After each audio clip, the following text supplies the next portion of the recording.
welcome back to the Belted Galloway Homestead. I thought I'd take this beautiful day that we're having and come out and chill with the belties and see how they're doing. We had a good rain yesterday, which is going to help keep the pastures going. It's been a little dry here, but we had a real good rain and nice and cool. I thought I'd come out and spend some time and see how the belties are doing. Let's see, we got a few flies here on them.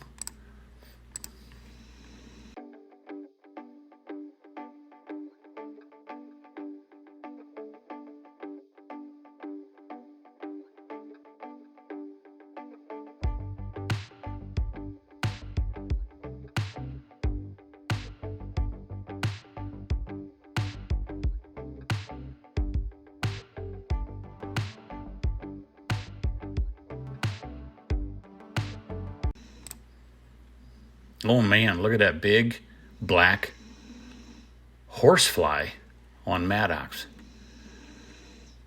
Man, he doesn't like being bit by those. They are not fun.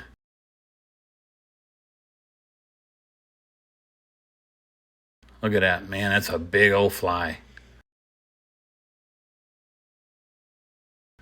I'm glad I got that. That's another good reason to come out and spend some time with the belties to see what's going on and see if there's something like that bothering them. If you ever see your animals running in the pasture, especially the bull, for really no reason, they could be trying to run away from some of those large biting flies like that.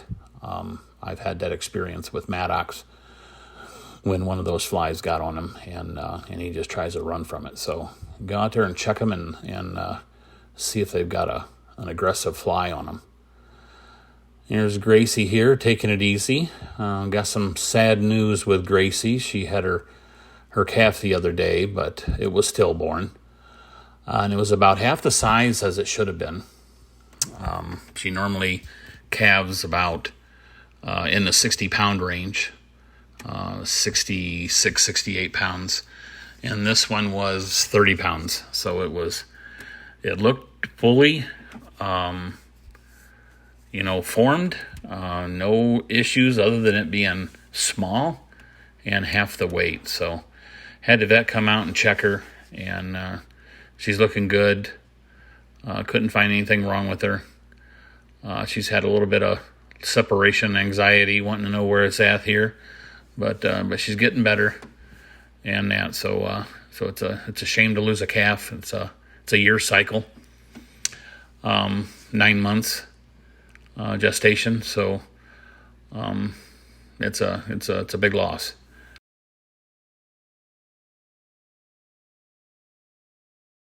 I've had some questions about the tameness of the belties, and also a dual purpose. Milking and beef. And I don't milk my belties.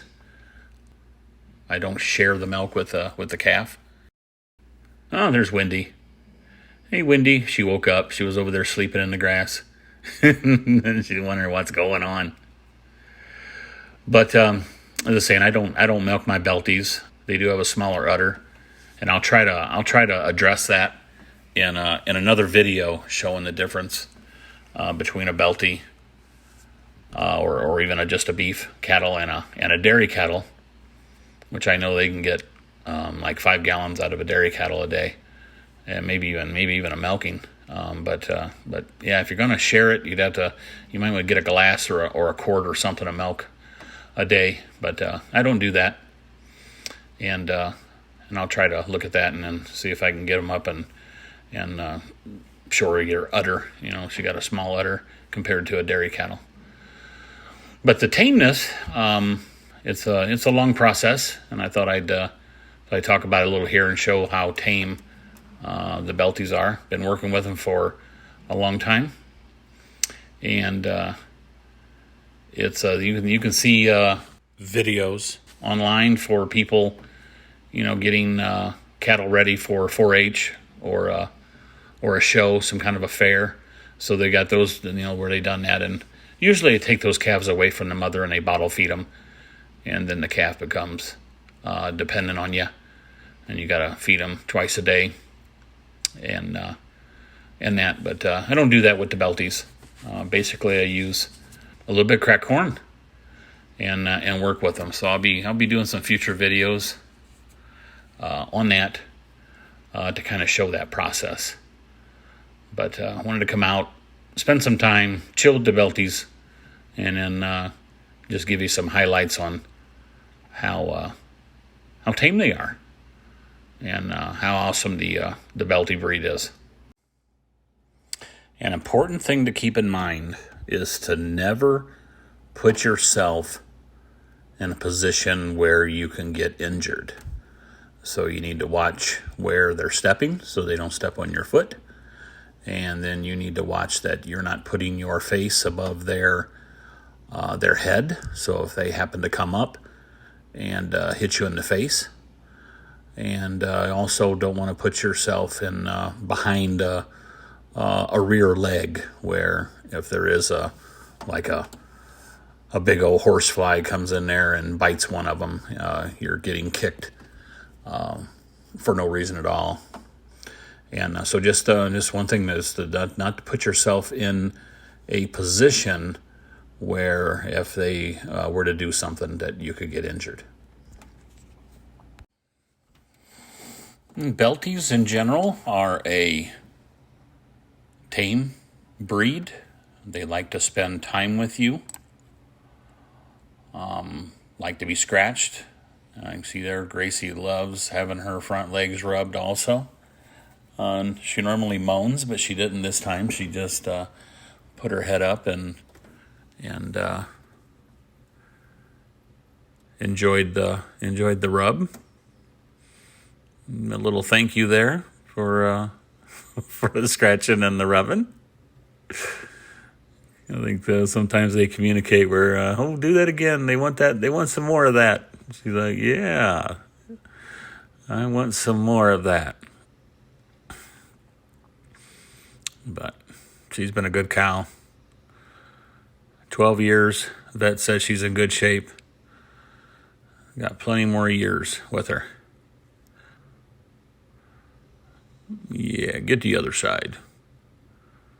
Yeah, scratch them jaws.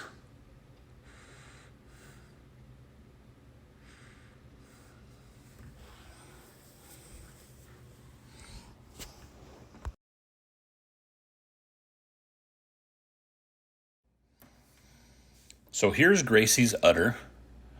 As you can see, I can milk her right here in the pasture. And she'll even lift her leg up. Something I've been working on them to try to get to lift their legs up, kind of like a horse. But they can get some fly bites up there in between their udder and the back leg. And I like to get medication and stuff in there and keep it clean. So I've been working with them to raise their legs up, and so I can get easier access. Just a couple of things here showing how tame the belties are. The belties udder is smaller than a dairy cattle, of course. You can see the size there of what Gracie's udder is. So I really wouldn't want to take any milk away from the calf on there. And take a look at Fancy here. Her udder's a little bigger. She's got Wendy nursing right now. But again, nothing as large as a dairy.